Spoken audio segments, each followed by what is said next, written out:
Ça y est, nous sommes déjà à l'épisode 3 du podcast Le réseau de mon réseau. Et qui dit épisode 3 dit personne C. Car le principe de ce format sonore inspirant, c'est de m'éloigner petit à petit de mon réseau initial, incarné par David Rousselot dans l'épisode 1 du podcast, pour aller à la rencontre de professionnels inspirants et inspirantes par leur action, leurs valeurs, leurs discours, parmi tant d'autres possibles. Je récapitule. David m'avait orienté vers Fanny, qui elle m'a orienté vers Marie, avec qui je suis installé en ce moment même, dans son bureau. Marie, qui je cite, est une professionnelle de l'accueil. Nous écouterons ensemble tout à l'heure ce que Fanny dit de leur relation de travail en tant que directrice, partenaire de structure, partenaire sur le quartier Belle-Beille à Angers, toujours. Peut-être que Marie, en toute fin d'épisode, m'orientera à son tour vers une personne du quartier Belle-Beille, d'ailleurs. Ou bien, peut-être qu'elle a choisi quelqu'un de complètement extérieur à ce maillage associatif, hyper solide et hyper localisé. Pour le savoir, il vous faudra, chers auditeurs et auditrices, rester jusqu'au bout de cet épisode 3. Oui, cela s'appelle du teasing.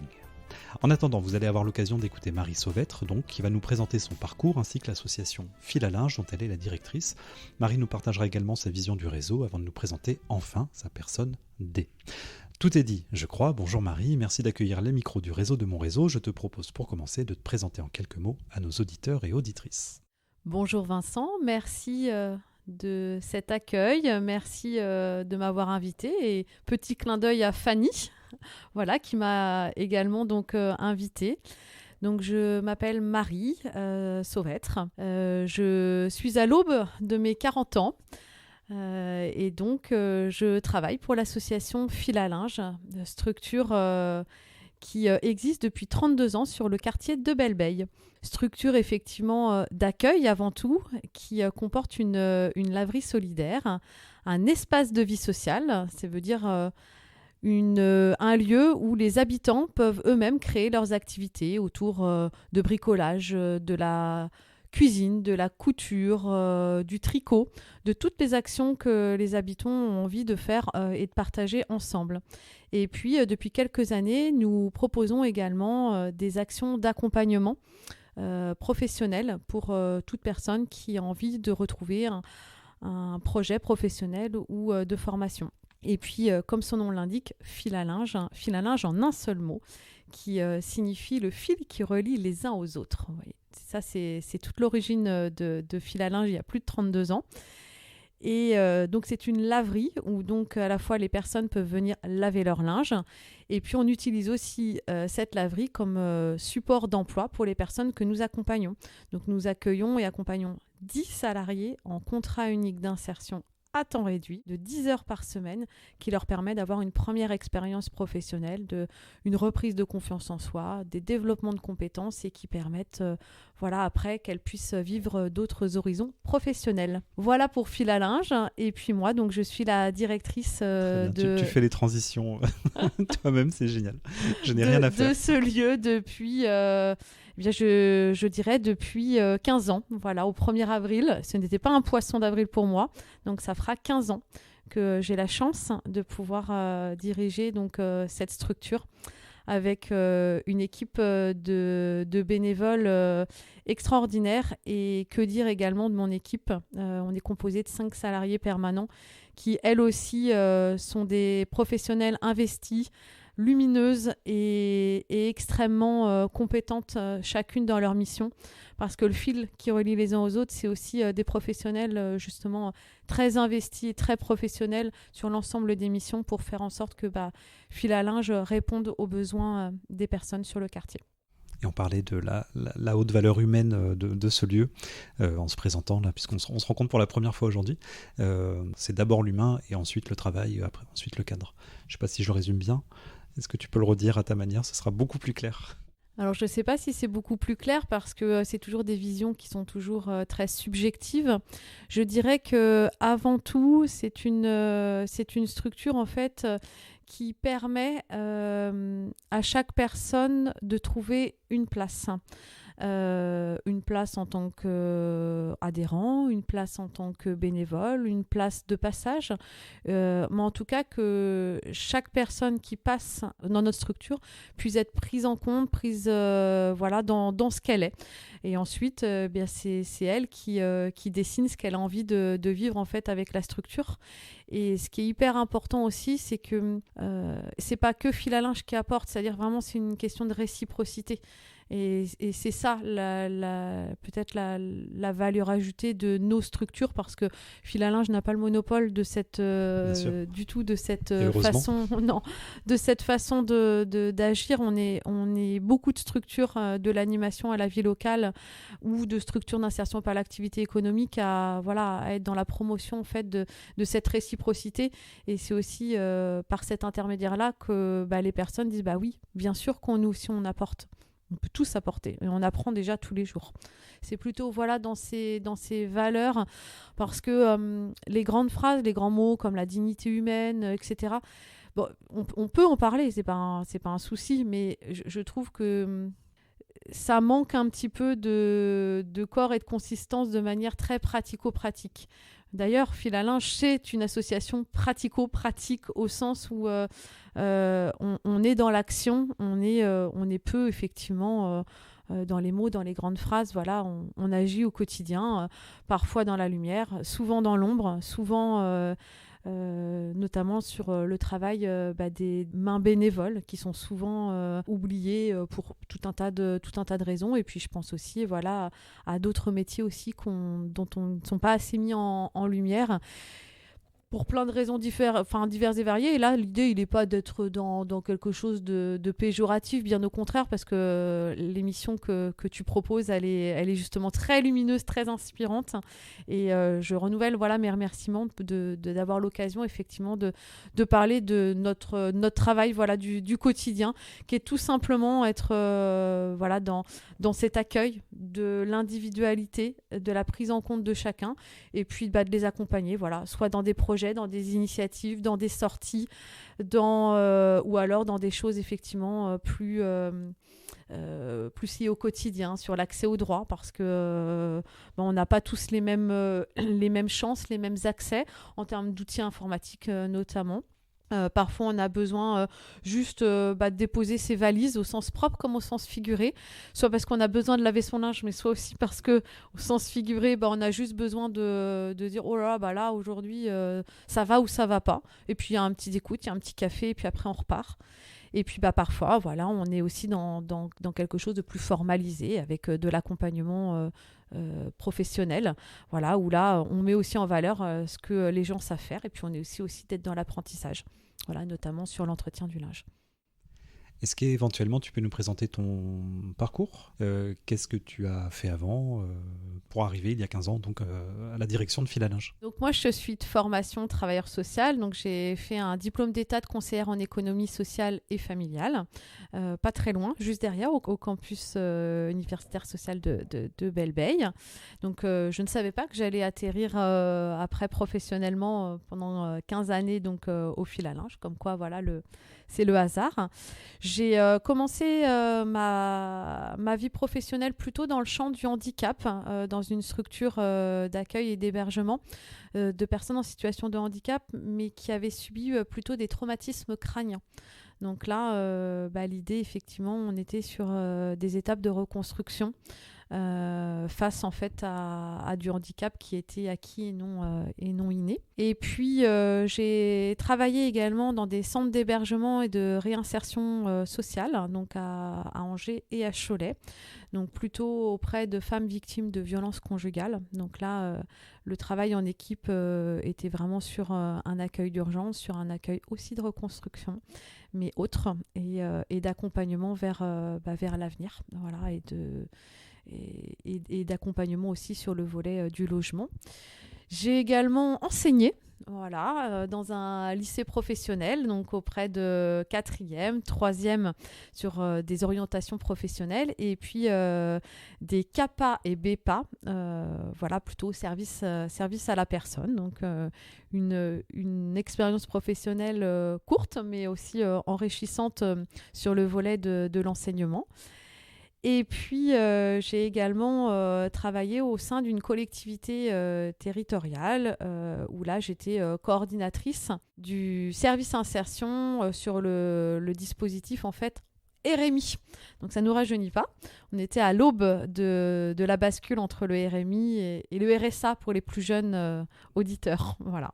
Et puis, de cette expérience en collectivité territoriale qui vient soutenir en fait beaucoup de structures en fait d'insertion, j'ai pu connaître Fil à linge qui recherchait donc une personne. J'ai postulé et me voici depuis le 1er avril 2008. Merci pour cette présentation.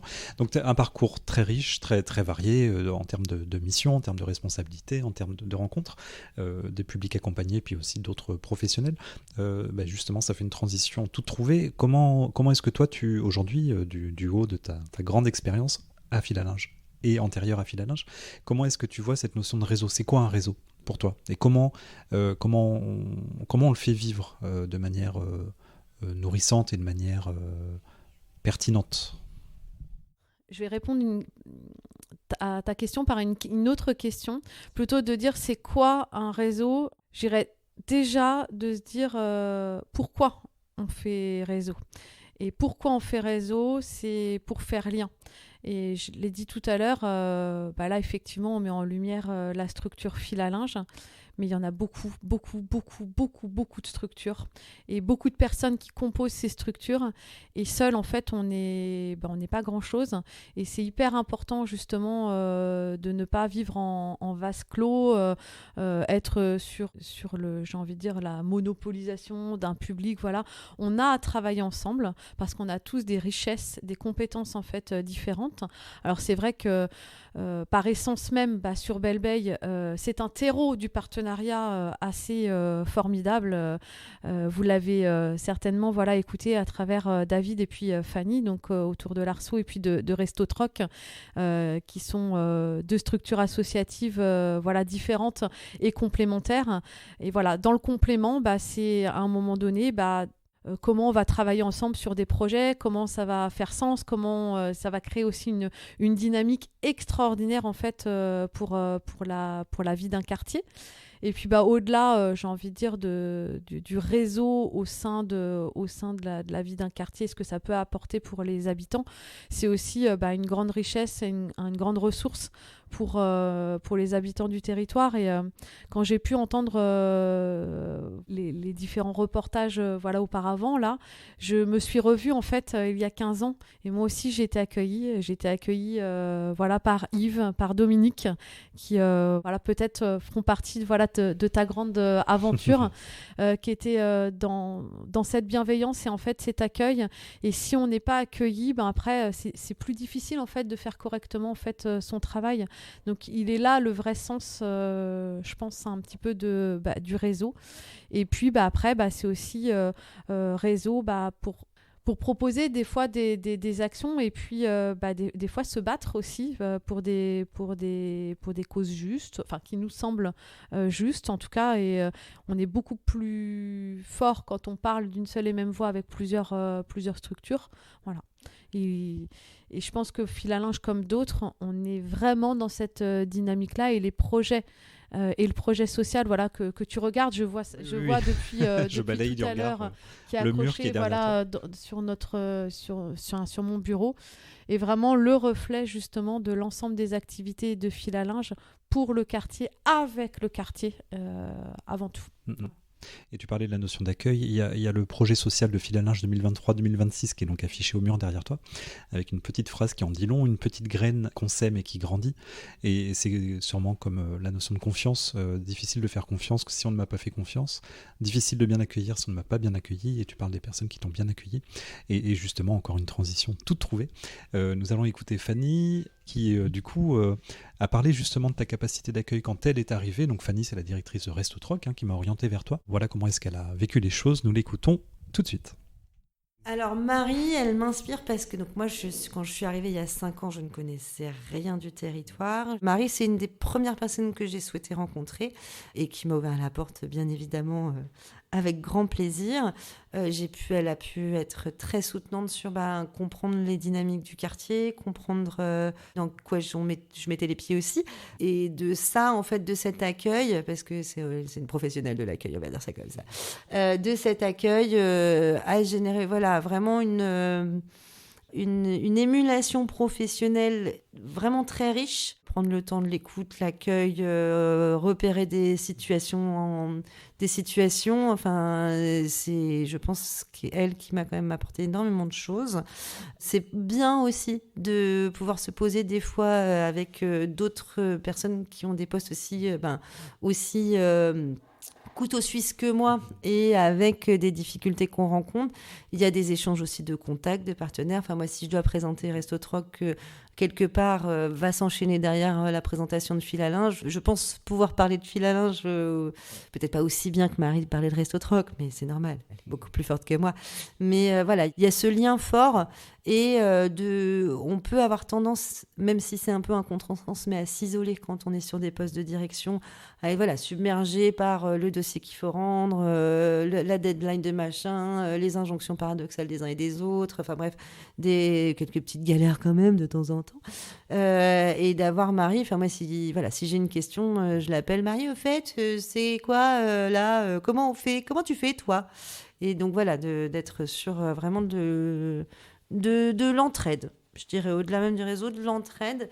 Le réseau avec Marie, notamment avec Fil à linge, c'est plus dans le poste à poste, la connaissance du quartier, les enjeux. Voilà, Marie, elle pose vachement les choses. Moi, je suis plutôt à faire « Ah oui, c'est une bonne idée, on y va ». Donc voilà, il y a un côté tutorat, je dirais, voilà, qui est intéressant aussi, parce qu'il faut aussi accepter de ne pas savoir et d'être accompagnée aussi, quand on est directrice.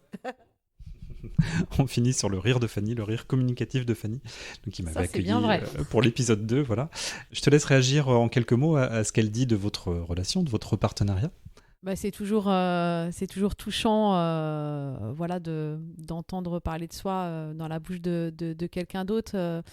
Fanny, je crois que je l'ai dit vraiment beaucoup de fois. Là, je ne sais pas pourquoi. C'est un mot que je n'utilise pas autant dans mon vocabulaire, mais voilà, ça fait partie de ces personnes qui sont lumineuses. C'est-à-dire qui communiquent de la joie de vivre et de l'enthousiasme. Et on est dans un secteur d'activité où on en a besoin de cet enthousiasme. Donc, j'ai envie de dire que je la remercie pour ces mots positifs qui font du bien, parce qu'effectivement, on est dans des postes qui peuvent nous amener peut-être parfois à être seuls, et Fanny sait s'entourer, et j'ai envie de dire que si elle a su trouver en moi une écoute, j'ai envie de dire que l'écoute elle est réciproque et qu'elle apporte autant que peut-être que je peux lui apporter. Donc c'est important, parce que quand ça match, généralement c'est que l'autre apporte tout autant, c'est pas quelque chose de tout seul, quoi. Donc voilà. C'est réciproque, c'est un enthousiasme réciproque. Et la manière, là je te vois en parler, les auditeurs n'auront que le son, mais je vois que tu en parles de manière émue, peut-être le mot est fort, mais en tout cas tu sembles touché par ce qu'elle dit, et c'est toujours, ça fait écho, quoi. C'est toujours parce qu'on a c'est pas un exercice que l'on a l'habitude de faire ou qu'on nous propose, et c'est plutôt quelque chose de sympathique. Et c'est pour ça, je pense qu'aussi une des raisons pour laquelle on fait ce travail-là, je te le disais avant le micro tout à l'heure, c'est-à-dire que nos métiers ils font sens parce qu'on sait, en tout cas on l'espère, qu'il apporte de l'aide, des choses très concrètes en fait pour les gens, et ça c'est une satisfaction, que tous les jours ces mêmes personnes en fait toi viennent te nourrir, te questionner, t'engueuler aussi parfois, hein. Ça peut largement arriver, alors dans le respect bien entendu, mais ça remet aussi parfois les idées en place, et ce pouvoir d'agir aussi que chacun peut avoir. Et puis aussi le sens du réseau, et tu sais pourquoi tu te lèves le matin, quoi. Moi j'ai envie de dire, tant que tu as du sens, c'est extra, quoi. Je trouve que je suis une grande chanceuse de pouvoir exercer le métier que je fais, et de toujours pouvoir l'aimer depuis. C'est quelque chose qui m'anime depuis que je suis toute petite, et voilà. Je suis contente qu'à l'aube de mes 40 ans, ça me plaise toujours. C'est chouette, je pense. Je pense que c'est chouette et hyper inspirant et voilà, ça se fera sûrement écho chez nos amis, auditeurs et auditrices, bien sûr. Est-ce que tu peux nous présenter alors, pour moi, ce sera une personne D. Pour toi, c'est pas une personne D, mais nous attendons ça depuis le début de l'épisode, parce que même moi, chers auditeurs, je ne le sais pas. Qui est cette personne D? Alors j'y ai beaucoup réfléchi parce que, à vrai dire, je suis vraiment une grande chanceuse parce que je suis entourée de personnes très inspirantes. Il a fallu faire un choix. Donc là, je vais vous faire un petit peu voyager. Voilà, je vous emmène pas très très loin, mais plutôt au sud de la Loire. Donc dans un petit village qui s'appelle Bellevigne-en-Layon. Et donc c'est une personne qui est inspirante pour moi. Elle s'appelle Estelle Bernaudot et c'est la directrice d'une structure qui s'appelle Initiative Emploi. Voilà, donc il y a 2 antennes, une à Bellevigne-en-Layon et une encore plus au sud qui touche quasiment les Deux-Sèvres en s'en allant vers les Mauges. Donc c'est Lys-au-Layon, plus communément appelé Vier. Donc il y a deux antennes. Et pourquoi Estelle, elle m'inspire? Parce que c'est quelqu'un qui est posé, c'est quelqu'un qui se bat pour des causes en fait qui sont justes, qui est la question en fait de l'emploi. Et notamment pour tous ceux parfois qui peuvent en être privés parce que la vie a fait que toutes les chances n'étaient pas forcément de leur côté, ou parce qu'il y a eu un accident, ou parce que ou tout simplement il n'y a pas eu le bon cursus professionnel malgré toutes les difficultés, toutes les embûches qu'il peut y avoir parfois liées au conventionnement, parfois liées à l'activité économique, parce que c'est une structure qui est dans l'activité économique. C'est quelqu'un à qui j'ai beaucoup de respect, qui dans de la bienveillance avec son équipe, bienveillance avec les personnes qu'elle accompagne, et puis inspirante parce que toujours l'énergie nécessaire, parce que alors je ne sais plus depuis combien de temps, effectivement, elle est directrice. Elle vous le dira si elle accepte ce rendez-vous. Et je l'espère également. C'est toujours quelqu'un qui malgré le quotidien, répond toujours présent en fait, aux sollicitations. C'est quelqu'un qui est inspirant, parce qu'elle est dans ce réseau d'aide et qu'elle a le punch nécessaire pour faire tourner sa boutique et avoir le dynamisme nécessaire encore. Voilà, elle m'inspire, Estelle. Voilà, et depuis assez longtemps. Eh bien, direction donc Bellevigne-en-Layon. C'est ça. C'est ça, je ne me trompe pas. Pour le prochain épisode, on espère, du coup. Je vais vite contacter Estelle pour lui proposer. Pour l'épisode 4, prochain épisode donc du réseau de mon réseau. Un immense merci, Marie, pour ton accueil. Merci d'avoir pris le temps de nous présenter ton activité. Longue vie à Fil à Linge, et une pensée spéciale pour toutes les personnes qui l'animent, de près ou de loin, pour leur énergie chaleureuse et communicative. Voilà, c'est ce qu'on ressent quand on découvre vos locaux aussi. Donc j'invite les auditeurs et auditrices qui auraient la curiosité de le faire, de venir se promener dans le quartier Belle-Bay et pourquoi pas de pousser la porte de Fil à Linge. À très bientôt pour la suite des aventures du réseau de mon réseau. Peut-être que cette aventure nous mènera jusqu'à une personne Z, je ne sais pas encore, on verra. Merci d'avoir pris le temps d'écouter cet épisode et bonne journée à vous, bonne journée Marie, et à bientôt. Merci Vincent, au revoir.